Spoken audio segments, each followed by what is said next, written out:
안녕하십니까? 12월 02일 월요일 영국의 소리방송 뉴스데스크의 뉴스걸입니다. 마지막 달의 첫 뉴스입니다. 한국은 을씨년스런 겨울비가 주말에 왔다고 하니 날씨가 매우 추울 거란 생각이 듭니다. 먼저 영국 뉴스입니다. 시청자 여러분이 짐작하실 수 있듯이 선거일이 열흘 남짓밖에 남지 않아서 각 정당별 당수들의 선거 유세가 이곳저곳에서 진행되고 있습니다. 효과도 좋지만 답변 중 실수하면 치명타를 입게 되는 곳은 역시 미디어 인터뷰입니다. 지난 주말 LBC 라디오 인터뷰 중에 보리스 수상이 코너로 몰리는 수모를 겪는 일이 발생했습니다. 대화 중 진행자가 갑작스럽게 물었습니다. 당신은 자녀가 몇 명이나 되나요?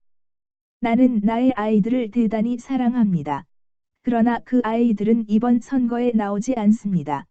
그래서 그 대답은 하지 않겠소. TV 인터뷰마다 위트와 유머를 가지고 청사뉴스로 말을 잘하는 보리스 수상이었지만 갑작스런 질문에 당황하는 기색이 역력했었습니다.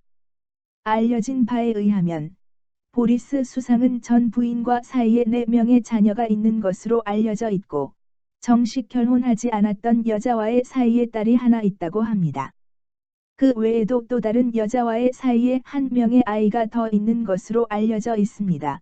이 사실은 몇 년 전 한 잡지의 기사에서 폭로되었고 내용을 조사를 했던 잡지 기자는 싱글맘과 어린이라는 주제로 기사를 쓰면서 보리스 수상의 무책임한 여성 행각에 대해 맹비난을 했던 일이 있었습니다. 그런 사건 이후 보리스 수상은 자신의 가족 문제에 대해서는 답하길 싫어하고 짓궂게 물어도 입을 꽉 다물고 있는 것으로도 유명합니다. 다음 뉴스는 북한 인권에 관련된 미 국무부의 자금 지원 소식입니다. 미 국무부 민주주의 인권노동국은 북한의 인권과 책임 추궁, 정보 접근을 위해 활동하는 국내외 단체와 기관들을 위한 기금 지원 공고 2건을 최근 발표했습니다. 국무부는 먼저 대북 정보 유입과 북한 내부 정보 유출을 촉진하는 사업들과 북한 인권 기록과 옹호 활동 사업들에 최저 75만 달러에서 최대 300만 달러를 지원할 예정이라고 밝혔습니다.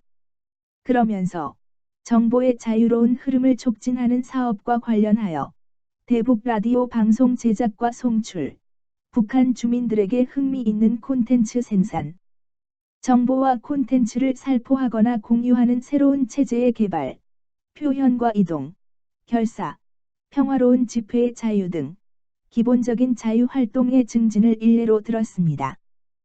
또한 북한의 인권을 기록하고 옹호하는 사업들로는 북한 정치범 수용소에 대한 온라인 데이터베이스를 구축하고 유지하는 사업, 북한의 인권 유린에 대한 기록 작업, 북한의 인권 상황에 관한 보고서 발표, 북한 인권 개선을 위한 국제적 활동 등을 꼽았습니다.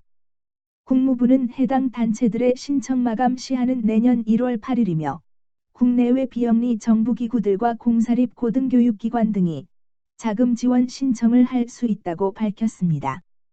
11월 7일 동해상으로 오징어 잡이 배를 타고 탈북한 2명의 북한 어부를 조사도 제대로 하지 않은 채 강제 북송한 대한민국 정부가 베트남에서 체포된 9명의 탈북자들이 14일 이상을 구류된 상태에서 현지의 대한민국 대사관에 제출한 외교적 도움 요청에도 불구 기다리라는 말만 남기고 아무런 외교적 조치도 취하지 않자 베트남 당국은 그들이 넘어온 중국으로 되돌려 보냈고 중국 공안은 그들을 다시 북송한 것으로 알려지고 있어서 탈북민들은 물론 서방 국가들의 인권단체들은 물론 각국의 언론들이 한국 정부를 비난하고 있습니다. UPI 통신과 VOA 보도에 의하면 이들 9명의 탈북 과정을 돕고 있는 북한 정의연대는 이들의 영상을 공개했으며 11월 29일 오전 마지막으로 연락이 되었으나 이젠 완전히 끊겼다고 밝혔습니다.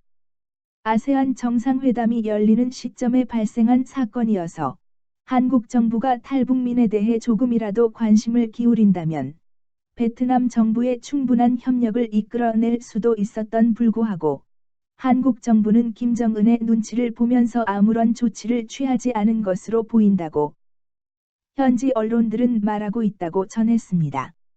이 기사를 작성한 본 방송의 애널리스트 겸 제작팀장 인 박지현 씨는 아직도 한국인들은 지난 36년간 우리를 침략한 일본을 증오하고 있지만 해방 이후 70년간 우리 한반도 반쪽을 불법 점거하고 있는 김일성 세대 독재자들에게는 싫은 소리 한마디 못하고 있습니다.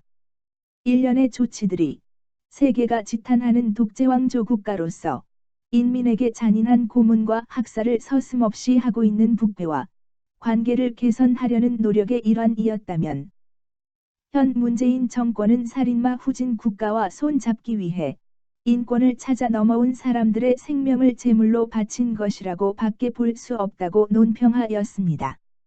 시청해 주셔서 감사합니다.